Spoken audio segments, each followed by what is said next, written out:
Hello, dear one of Sava Bedtime Stories. Before the crossroads draw near and call your name in the syllable-less language of night, let us allow your shoulders to drop a little. Let the nape stop being taut like a cord tied too long. Let the chest open like a window newly oiled, so the breath can flow in and out without catching, without snagging, without effort. So now inhale through the nose, very slowly, as though you are pouring a cool ribbon of wind down the bridge of your nose into the cradle of your chest.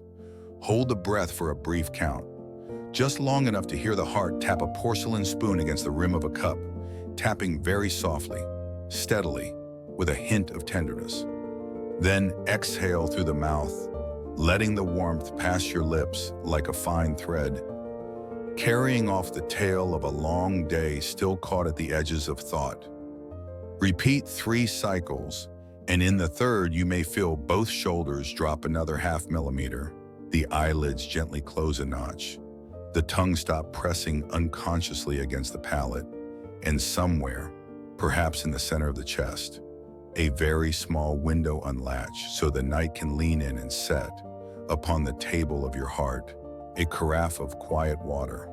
And if you wish, place your right palm below the navel, your left palm over the center of the chest. Feel those 2 little lakes ripple to the rhythm, like 2 moons tilting their reflections toward one another.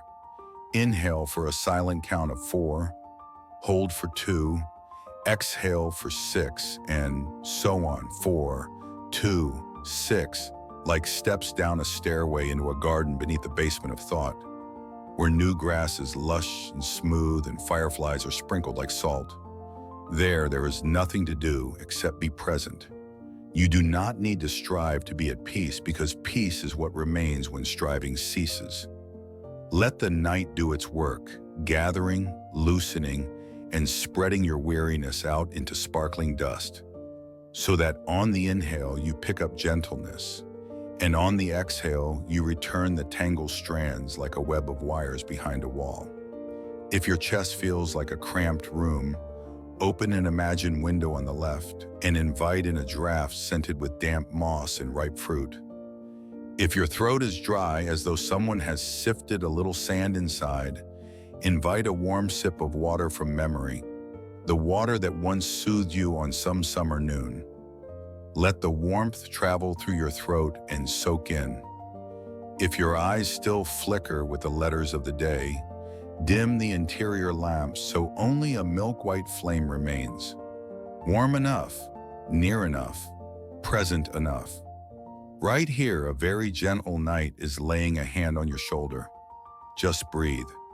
Tonight at Sava Bedtime Stories, I invite you to lean back softly and let your eyelids close. We will pass through 2 quiet realms. The first story, Lysara, the Keeper of Crossroads, Night and the Wandering Souls. If after hearing the first tale, sleep has not yet brushed you, simply drift onward. If your heart wishes to be lulled a little longer, continue with the second story. Pelagor, the river of sky and the tired heart, and now the story begins.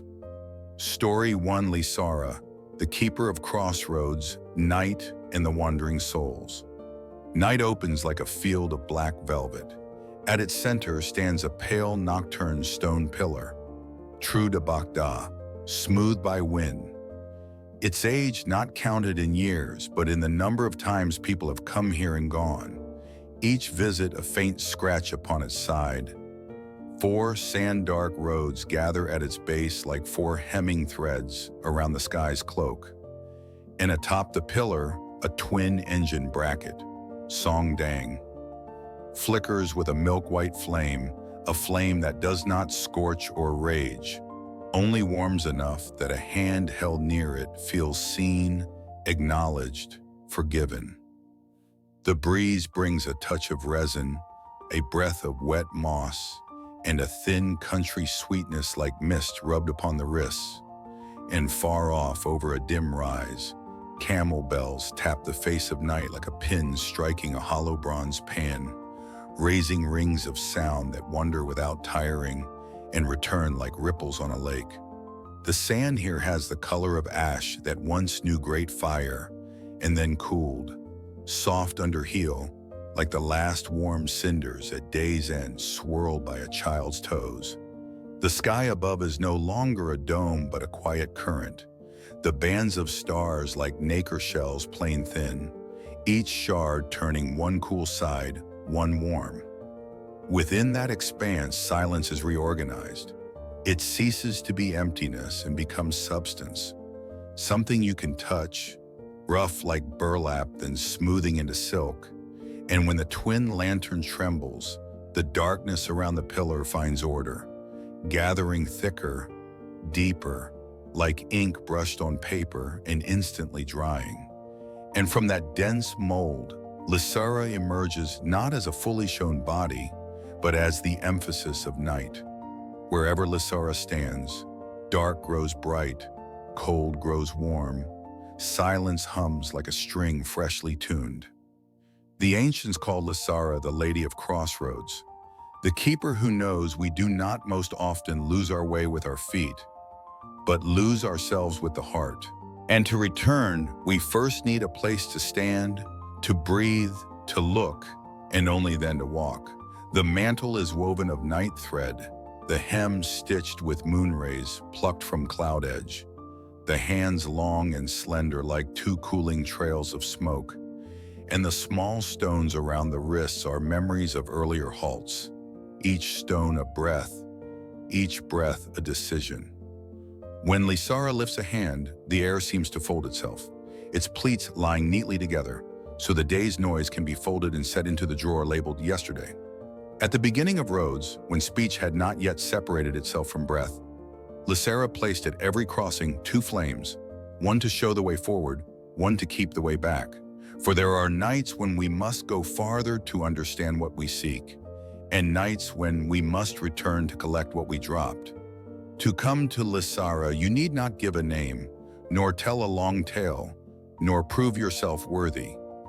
Standing still is enough, for stillness is the hardest thing for minds trained to move by worry. Lysara listens by not speaking, touching silence the way a acquirer touches wood before a new coat, finding the rough spots, the ridges, the pits, where the silence is too thick. A question is placed. Where it is too thin, a layer of ease is laid. Lysara carries three keys. Listen, look, place. Listen is to hear until the sadness is finished speaking, without cutting it off, without telling it that's enough, letting it breathe and end on its own. Look is the courage to face what's being dodged, the name not dared, the fear not laid on the table, the apology unsaid. Place is bringing what you've seen back to its right shelf, like putting bowls in the bowl cupboard, shirts in the shirt drawer. No tossing, no stacking until nothing can be found. On an old night when the mist could still sing, Lysara stood at a crossing of 5 roads. The mist said, "Every path is right, for in the end we all return tonight." But Lysara smiled by not changing the black in her eyes and lit 2 flames. The one on the left shone a little brighter. The one on the right warmed a little more. Those who came would know for themselves whether they needed light to see clearly or warmth to dare to go. Here, Lysara gives no advice, only permission. And permission is exactly what people rarely grant themselves. Permission to pause, to slow, to turn back, to differ. Generation after generation, footsteps passed, leaving hair-fine grain like wood's growth rings, and the pale nocturne stone pillar became a register of eyes that had stopped brimming. Orion came to the pillar with a thick notebook, the page edges curled by palm sweat, his handwriting like small fish packed tight, tails flicking without rest. He told stories to let others sleep. He sang a city into slumber. But when night brought him back to his own room, he had no words left for himself, no warmth to pull over, no tale to lean upon. His breath ran short along his throat. His heart knocked in a weary flurry like a cook who feeds a whole inn, and returns home to a cold stove. The neighbor's windows winked out one by one like the last lines of a chapter, while his window stayed lit. Not for work, but for fear that turning off the lamp would let him hear his emptiness. Lysara did not ask why, did not ask since when. She lowered the twin lantern. Its light poured upon the page until the letters slowed enough for Orion's heartbeat to catch up, slowed enough for small longings to be born in the spaces between. The air around him changed register. Early cicadas fell silent, replaced by a hush with the depth of aged honey. "Tell less," Night said, not with a mouth, but with a surprising soften in the shoulders. "Live more." And as punctuation to that counsel, Orion tore out a blank sheet, the first he had dared to leave blank in many years, folded it into a tiny boat, and set it in a puddle at the pillar's foot. The paper touching water sounded like the day's last sigh, thin, light, releasing. He realized he had turned stories into a flimsy suit of armor, worn to keep others from touching the tender flesh inside their ribs. And each time he spoke for someone else, he left a piece of warmth at the doorway and returned alone with a polite cold. That night in the milk-white glow, he did not justify, did not promise. He kept still like a cup of tea waiting to cool. The wind passed through his hair, no longer in a hurry, but circling back, weaving small rings, and the scent of wet moss became not mere damp, but the fragrance of forgetting sorrow. It opened an old drawer where he stored the things for when I have time. Waking early without telling anyone, walking a stretch with no notebook, watching the sun change color on a plaster wall. Inside the quiet, his sentences, once torrent, turned to smooth pebbles laid into a path he could step along, one slow step at a time without fear of falling. Orion sat down and leaned on the stone. Its cool surface drew off the heat of fears born from needing answers always at hand. He closed the notebook and set it to rest like a tired animal finally willing to sleep. His eyes began to learn how to close not from exhaustion, but from trust. Night stretched out like a blanket woven of breath, and in the brief doze between distant chimes, Orion heard a very thin line inside. A blank page is also a chapter. It simply uses no words. Naelis walked very softly, yet her hands were heavy with the memories of lives she had helped through the laboring gate. Her palms smelled of herbs, her nails bore stains of sap, her eyes were dark-circled, like two wells drawn once too often. She was the one who called dawn for others, and yet within herself the sky had not quite lightened. The first cries she once deemed music now rolled back against a tired shore. She blamed no one. She had simply forgotten to lift herself when morning arrived. That night, her feet touched sand like pressing into fine flour, and the ground sent up a deep warmth. Not heat, but the sense of being held. From a black sleeve, Lysara drew a silver thread, fine as a moonbeam pulled into filament, and tied it around Naelis's wrist. "This is a gift of return," she said, with a warm resonance of stone when touched. "Belonging to no one, recorded by no one, printed nowhere, simply to remember that each morning you too deserve to be born again. Light and full of breath." Naelis lowered her head, tears falling on the sand like first rain on thatch. Not loud, not showy, yet warming the whole house, her shoulders grew smaller. Not from shrinking, but from setting burdens down. She rested against the pillar and for the first time in many long nights, nodded into sleep with her back straight, her face tipped toward the flame, like a flower that turns to the sun though it is night.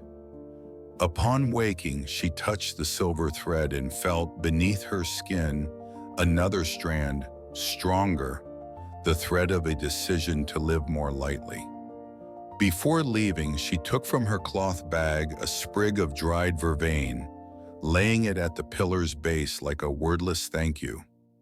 The hands used to cradling newborn heads, that night cradled her own upon the sand. The heart used to listening to others' pulses. That night heard clearly her own. Not perfectly steady, not grand enough to boast, only sufficient to know that an unseen conductor was tapping out a gentle tempo for a small but enduring life. Cauldron arrived like a gust carrying the iron scent of armor and the dry smell of long road dust. His face was pulled taut, his chin rough with nights unshaven. He believed choice was a blade that must sever all hesitation. That stillness meant failure. That rest did not belong to soldiers. But the quiet of night was a kind of armor he had never learned to wear. And before the pale, nocturne stone pillar, he felt as awkward as a man removing his helm for the first time before a child. Lysara did not hurry. She set before him 3 rounded stones. Let go, continue, rest. The words were not carved on the surface, but within the stone, so that when touched they warmed like embers under ash. The bravest thing is sometimes knowing how to rest, Night said, and the sentence did not drop but settled across Cauldron's shoulders like a warm shawl. He reached out and touched rest, and strangely the clatter of inner armor quieted, as if the metal pieces inside him were being unbuckled and hung upon a wooden peg by the door, giving one faint click and falling still. In that minute, Cauldron saw his campaign map like a tablecloth pulled crooked. Some boundary lines existed only from the habit of winning and losing, and some red arrows jabbed places that needed no point. He sat down and for the first time folded his knees under him, not to spring up and charge, but to lean against the stone and look into a palm-high milk-white flame. The tiny muscles around his eyes relaxed. The hard crease at his mouth softened. The hand used to gripping a hilt rested upon the ground, and there the earth told his palm an old story of roots in underground rivers. Water seeks a lower path to embrace more in the end. He slept a full hour in the midst of his campaign, and upon waking, the wind inside his chest had less storm. He rose, pocketed the rest stone like a charm, heavy enough to remind, light enough to carry. He bowed to Lysara not with a soldier's formality, but by taking one deep in breath and one slow out breath. And as he turned, his shadow lost its sharpness, softening like a brushstroke given more water. Lysara smiled in the way of darkness, by doing nothing, and taught us a short ritual for nights with too many doors. Listen, sit still for 1 minute. 1 is enough. Hear your breath as you would hear water withdrawing from a sandbar after the tide. Don't fix the rhythm, don't adjust, just listen. If the mind flutters like a flock of sparrows tapping at a tin roof, open the imagined aviary and let the birds fly or perch as they wish. Your task is only to be a gentle gatekeeper. Look, name a single thing you're avoiding. Just one, like picking a leaf that stands out among many. Say its name softly. It might be, I'm afraid of being alone, or I'm tired of always being right, or I want to change course but fear their laughter. Whisper so only you can hear, because that truth needs first to be heard by the one who can change it. Place. Picture a 3-shelf rack before you. Yesterday, today, tomorrow. Put each thing on its right shelf. No judging, no condemning. Just place. Yesterday's matters you thank and leave. Today's you handle to the reach of your hand. Tomorrow's you mark with a small ribbon, like a thread tied around a finger. When done, touch the twin lantern in your mind and murmur, I come to go on, or to go back, but not to be stuck. The flame nods and the wind subtly shifts as a discreet sign that the way is clear. Within that ritual are endearing margins of error the night allows. Some days you listen only half a minute. Some nights you misname your fear. Sometimes you shelve the wrong thing. It's all right. Songdang keeps no penalty log. Each time add just a grain more honesty with yourself, and the grains will be enough to preserve your tenderness from spoiling. Lysara raised a hand toward Forest Water Moon Spring, Lam Tui Sui Nguyet, and said, "At that key you will meet a river that does not run under the earth but flows within the sky. Give your weariness to it." We passed a stretch of woods where dew glittered like fine salt. Trunks shone pale like columns beneath the night's vault. And with each step, the sand squeaked under our soles like freshly sharpened pencils. Fallen leaves did not lie flat, but cupped like little brown boats, nudging and snagging, whispering the forest's private dispatches. Mushrooms at old roots. A vixen teaching her kits the reed path. A seed embarrassed by its late sprout. A gentle path opened onto the heavenly soft ledge. Them Tien Nu, the brink of a river black with a blue sheen, its surface sprinkled with ground star nacre. The wind here had the taste of metal washed clean and dried upon stone steps, salty yet clear. The ledge was cool as wood pulled from a cabinet's heart. A touch to the brow would break a fever. A curved-nosed boat waited, its prow carved with 3 ripples. The signet of Pelagor. The mooring rope was a dim ribbon of light, and as we stepped aboard, it loosened by itself like the first exhale after being held too long. We glanced back. Far behind, the pale nocturne stone pillar remained. The twin lantern kept its twofold fire, to show and to keep. Lysara lifted a hand, not to wave, but to open her palm so the night within us would know it was time to change conveyance. From walking to water, from choosing turns to letting the current choose. The prow turned by a small degree, just enough for the river's face and the night sun to draw together into a gentle eye. The boat creaked in a low register like bamboo baskets rubbing in an early market. The damp wood scent carried us to old landings, where we once sat, knees hugged, counting moss on stone. Grasping the gunwale, we felt beneath the paint little scratches, like messages carved by those before us. We have passed, we have handed down, we are lighter. The boat left the ledge without a shiver, like a breath shifting from nose to mouth. And in that moment, we felt a tiny foreign object fall softly inside the chest, the pebble of fatigue, slipping from the invisible pouch we had worn against our sternum for a long time. Pelagor's water is not wet in the old way. It is like a dark silk that holds without soaking, supports without tugging. Each time the oar dips, the stars shatter into sugar-fine grains and then rejoin. The sky above forgets its directions and leaves only soft halos where constellations hold counsel.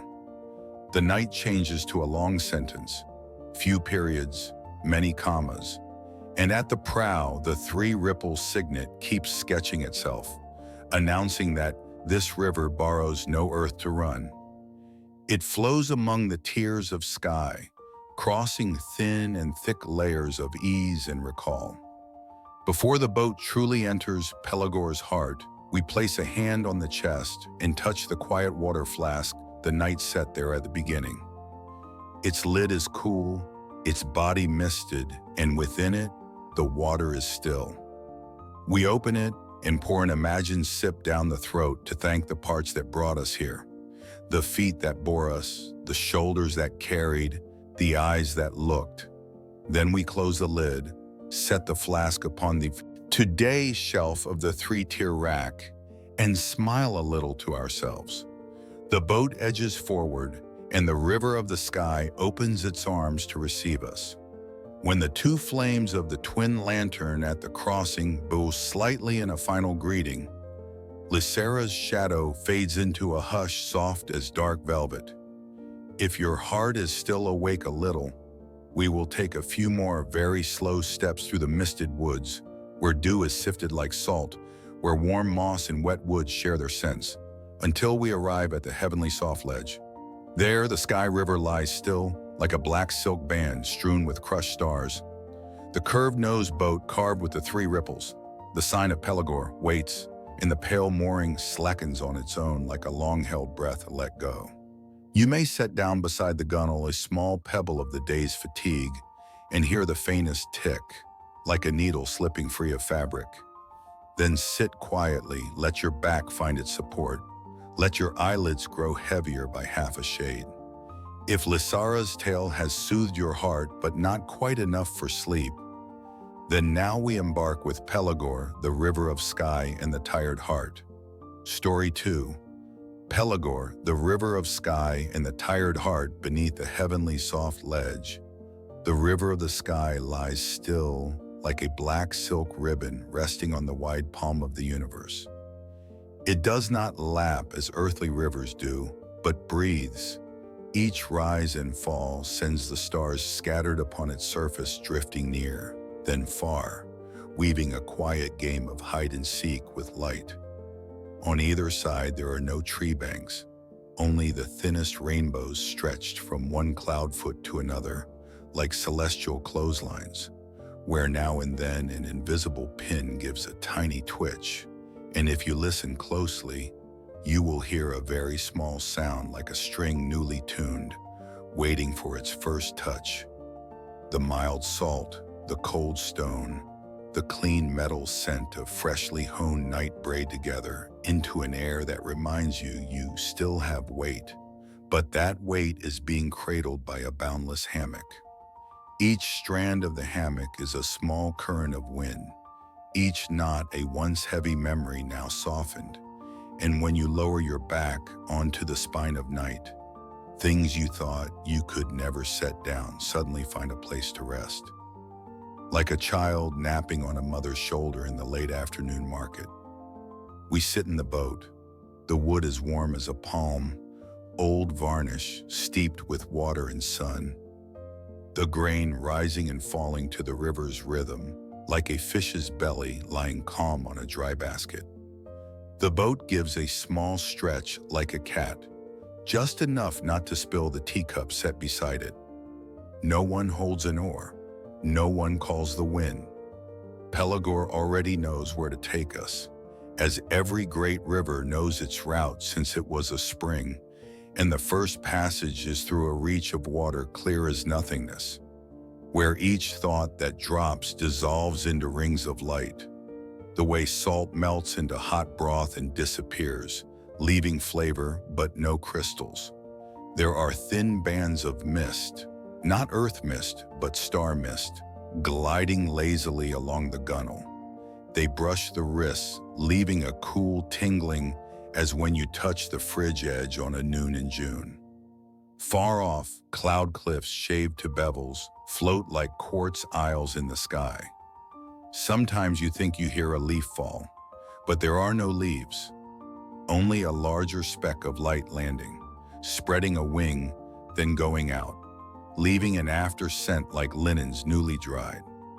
The elders say that when the universe was still an unnamed ribcage, packed with formless dark, Pelagor was the very first breath.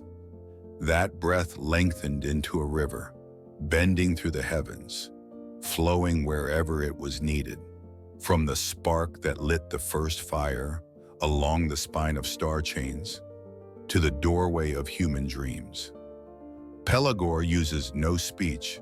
The river speaks in its current. Where the flow is strong, wishes catch flame.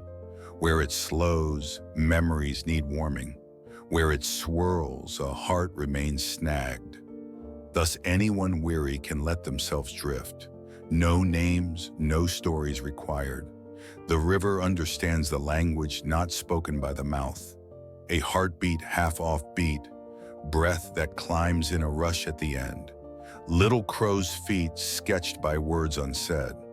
The river does not ask why, only where does it hurt, then lays a cool hand on the hot place like a gauze pad soaked in star water dusted with sugar, thin yet supporting.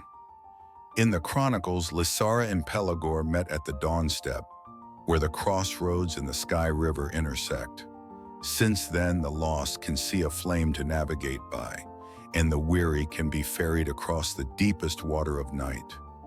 One shows the way, one carries the way, and together they become the compass, the hammock wide enough for a heart that knows how to stand, to walk, to rest. People carved 2 small marks on the stone there, a twin flame and 3 ripples, so that when eyes grow too sore from crying, a simple touch can tell where you are, near fire or near water, without needing to look. Pelagor keeps silence the way one keeps seeds in a sleeve, releasing them only when it hears the soft crackle of weariness ripe enough to split its shell. Then the river rises a little, falls a little, the rhythm like a nod from behind a curtain. I know, I am here. And strangely, simply knowing someone is here quiets the heart by half. Ravian bears on his shoulder a leather tube of quill brushes longer than his wrist, his cloak dusted with star powder like a carpenter with sawdust. He knows all the coordinates, remembers both the formal and the pet names of constellations, the way one recalls childhood friends. He tilts his head whenever he looks up, as if trying to hear what the sky is saying. Sometimes he dreams he is weighing bread with a sextant, hands trembling for fear of imbalance. He has drawn the sky the way one drafts an administrative map, straight, precise. But tonight, Pelagor glides the boat into the still zone of Lois, where the river's face is smooth enough to mirror thoughts, not only forms. He bends low and is startled to see the stars not lying as in the books. They swim close, stand in a different array, quietly arranging themselves into a small heart, its edge a little crooked like a child's drawing with their dominant hand. Ravian rests his brush tip on the rail, hesitates, the old impulse to correct to rightness, when Pelagor speaks under the waves. Sometimes what needs copying is not the universe, but what you love. The sentence enters not the ear, but the hand, loosening the middle finger's grip, softening the wrist, and he sketches one tiny point of light outside every meridian, a home point known only to him. The point dims, then brightens as a creature learning to breathe, and as his heartbeat naturally slows, Ravian smiles with the corners of his eyes, the smile of one who realizes maps are born not to imprison, but to guide you back. A wind passes the nape of his neck, cold and clean like a freshly honed blade along the first stubble of dawn. In that cool is the scent of brown rice porridge from a far memory, his mother lifting the lid at daybreak, steam rising like the season's first clouds. Suddenly he notices a small gap between the 2 inner slabs of must and should, and from it a faint footpath appears, leading to a yellow lime porch where a man may put his brush down without the sky rebuking him. Until late, he sits at the prow, drawing nothing more, opening drawers in his chest like old cabinets, smelling wood and paper, finding an unsent letter. I'm still all right, and understanding that such words must be written to himself before anyone else. The boat eases into quiet Creased Bay, where the water is like black hair combed smooth, starlight sprinkled as gilt dust caught in the teeth. On a stone step stands Milea, shoulders calloused by a shoulder pole, collar salt dark, fingers rough yet warm. She walks like one practiced in balance by leaning just enough, and that just enough has worked into muscle and bone. When the load is set down, her body still tilts by habit, like a boat that rocks a touch even in harbor. She does not complain of sun and wind. She has merely forgotten how to be light. Pelagor lays out the ritual of returning waves.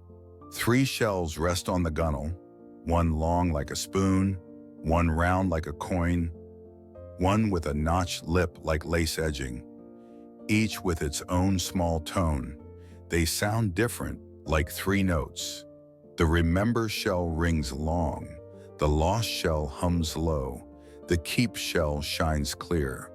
Into remember, Myler places the spilled laughter of her son when he was small, wet as raindrops slanting into a ferry rider's face. Into loss, she sets the white nights counting the repeating surf. Waves like an old sewing machine that never stops. Into keep, she places the nameless sea scent caught in her hair, both briny and sweet, like sugar clinging to the lip after a bowl of black bean CIM. As each shell fills with memory, it grows just heavy enough, not to sink the hand, not to fly, and she lets them slip into the water. The surface closes like a freshly stitched seam, leaving only a ring of faint light like a firefly's halo. For an instant, she fears they're gone for good, her hand twitching to rescue. But Pelagor whispers through the warmth of the rail, "What is heavy, I'll keep for you. What you still need will rise again at the proper dawn." And to prove it, a thin thread of light, the sea smell in her hair, suddenly floats up and drifts to her fingertips, like an invisible silver string, binding her to the ocean with a soft cord, not a rope. Milea straightens. The burden on her shoulders eases. The scars do not vanish. They change job from marks of weight to memories of endurance. She sits, dips her hand, her fingers touching a chill as pure as glass, kept in a cupboard through half a summer's day. A small "oh" slips between her lips. Not from surprise, but from the knowing. I do not need to strain more to be loved. That love does not demand more kilos of salt carried on her back. Her eyes, once narrowed by glare, open a little wider to admit more of the gentle dark. And in that dark, she sees a low table, 4 white bowls, a wooden ladle, a night with no rush. At a bend where the sky lowers like a ceiling, Sonal steps aboard, hugging a torn kite, its frame tied with many scraps of paper lettered in shaky hands. I wish Dad would be less busy. I wish Mom would smile. I wish nights had fewer arguments. The string is snarled, the nose chipped, the tail weighted with too many wishes. The boy does not cry. He holds the kite like a tired bird, the paper warming in his palms. Pelagor sends a slight slant of wind, not to lift the kite, but to loosen the notes. The scraps peel free and fall upon the water, each becoming a water firefly, glowing along the flow. A wish is not a burden, the river says in light. A wish is something you walk beside. Sonal is quiet a long time. A child's eyes can look straight at truths adults skirt around. He unties each scrap and flicks it away very slowly, as if returning fine pollen to the sky. In the end, he keeps only one. I wish we could have one meal together. The paper is a seed, the word meal round and a little blurred, perhaps from sweat on his fingers while writing. He ties on a new string, braided from desert flax and patience. The kite flies low, within reach, low enough to touch, high enough to grow into. Sonal sits at the stern, legs swinging, heels tapping the plank in steady beats, each like, slow now, slower still. His gaze follows a star larger than the others, perhaps because it is nearer, perhaps because a small heart is looking harder. He does not ask when in a hurried voice. He just whispers, just one meal, and on the far shore of that sentence comes a whisper back. No telling whether from sky, from river, or from a kitchen yet to be. When the heart is tired and nameless, Pelagor teaches a minimalist practice. No tools are needed, only breath in the palm. See without judging. Close your eyes and imagine the sky river as a taut black cloth before you. Everything shows up white upon it. A word unsaid, a sleeping debt, a slight ache like chalk dust. Seeing already halves the weight, for what has no name swells by imagination, while what is named curls small like a cat when stroked along the spine. Place 3 pebbles in your palm. Before, now, soon. Feel how each weighs differently, like 3 kinds of rain on a tin roof. Drizzle whispering, a shower drumming. Sun shower heard only in the smell of damp earth. With each pebble, give 1 breath. Inhale to acknowledge, exhale to accept. Your palm becomes the smallest, fairest scale in the world. Balancing by feeling, not by number. Release 1 by 1. The before pebble goes first with a faint tick, like a needle snapping free of its spool. Not pain, just release. The now pebble follows, the surface holding it without reproach, like a mother's lap catching a child who dozed. The soon pebble drops last. A ring of light blooms like a slow petal at dawn, and you see that tomorrow is only a leaf yet to open, already green, needing no tug. Then whisper, I am not what has passed. I am not only what is happening. I am not defined by worry of tomorrow. I am the one who breathes. When that sentence completes 1 circle through your chest, Pelagor does not promise to erase all sorrow, only to give sorrow a place to set down. When a sadness has an address, it shrinks to the size of a letter, folded flat, clipped into the right page, and whenever needed, you know to take it out or leave it be. That night, the boat slid through Olden Halo, the reach where phosphor water lights at the touch. We draw a horizontal line and the word enough glows upon the river's face. 1 word only, yet it weighs like a round pebble, fitting the palm. We place it on the chest and feel the chest grow light, like shrugging off a pack after a long day. The shoulders widen half a notch, the neck braces, the gaze softens.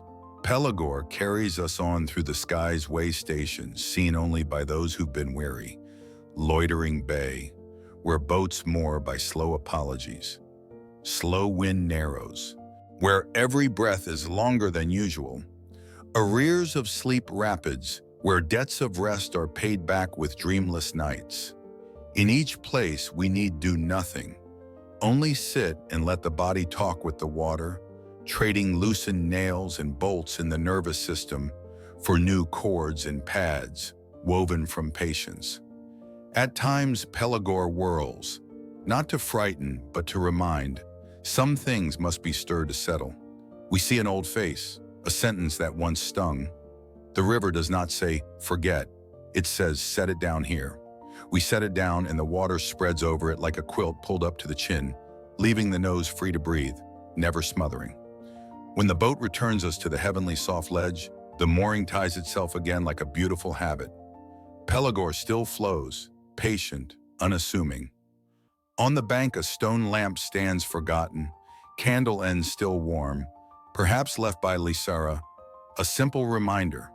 When you need a way, find fire. When you need rest, find river. We step onto the stone steps, the souls perceiving different colorfulness of each slab, one brushed by breeze cooler, one kissed by dew damper. And the noticing keeps us 1 minute more, just to hear the sound of no sound, that is peace. We turn back into the woods. Dew sifts again like fine salt. Trunks shift from black to green, very slowly like a painting coloring itself. The heels squeak on sand like newly sharpened pencils, and resin scent melds with the salt still lingering on our wrists. Behind us, the twin lantern surely keeps watch, not demanding we return at once, only standing there like a promise always lit. If tonight you feel lighter by 1 grain of salt, that is the sign you have set down something, Tomorrow evening, when the twin flame winks, we may meet Lysara at the crossing or drift on with Pelagor. All paths wait for you. No urging, no haste. Like grandmothers at a kitchen door peeling garlic. One clove at a time, fragrant, kind. At the forest's edge lies a small clearing where the wind lies down. We sit there and take from our pocket the 3 metaphor pebbles, the ones already released. Not to pick them back up, but to remember, we once had the courage to let go. The memory of courage is a thin coverlet spread across a late-night bed. Not thick like a duvet, but enough to keep the draft out. And sometimes, enough is enough. Now we will descend a ladder of 10 rungs. With each rung, your breath deepens, your face softens, your eyes grow warmer. Each rung is a gentle yes to yourself. 10. The crossroads flame keeps watch for you, like 2 kind, unblinking eyes, trusting, ungrudging. 9. The sound of water grows distant. The heart draws near, ticking steady like the old clock at grandmother's. Tick, tick, quiet. 8. Eyelids close like 2 shell halves cupping a pearl within, soft and sealed. 7. The river's rhythm and your chest rhythm match, to and fro like a bamboo hammock in cool evening. 6. The list melts like salt in a warm bowl, quietly without stirring. 5. The safe shore opens just 1 breath away, so near, reach and you touch it. 4. Where the breath goes, peace goes. No strain, no hurry. 3. The head grows heavy just enough for the pillow to hold fully. Shoulders drop another ½ millimeter. Neck loosens. 2. Inside you is a dark, tender sky with small stars breathing evenly. 1. Sleep opens its wings like a river, gentle, deep, sweet, carrying you across the kindest waters of night. Sleep very deeply, dear one. If this story has softened your heart and made the long day melt like salt in hot porridge, leave Sava a very short note. Where you are listening, whether the sky has clouds, we always listen, like Lysara listens, and we carry, like Pelagor carries. Dear heart, the night is gentle enough now. If your eyelids are as heavy as shells cradling pearls, let sleep open its wings and bear you softly away. When you wake, if tonight's tale has touched a small corner of your heart, you can tap like so we can meet again tomorrow. Follow the channel so each new story finds you, and leave a brief line where you are listening, whether the sky has clouds, and which garden you'd like to visit next, pine forest, misty valley, or a riverside key with waiting lights. We read every comment with all our gentleness, and will wrap your wishes into the nights to come. If you'd like to support this journey for the long run, you can share the channel with someone who needs a peaceful sleep. Tranquility travels, you know, like the scent of warm tea in a small room. Sleep very deep, very well. See you tomorrow night when another door opens, just as peaceful as this one.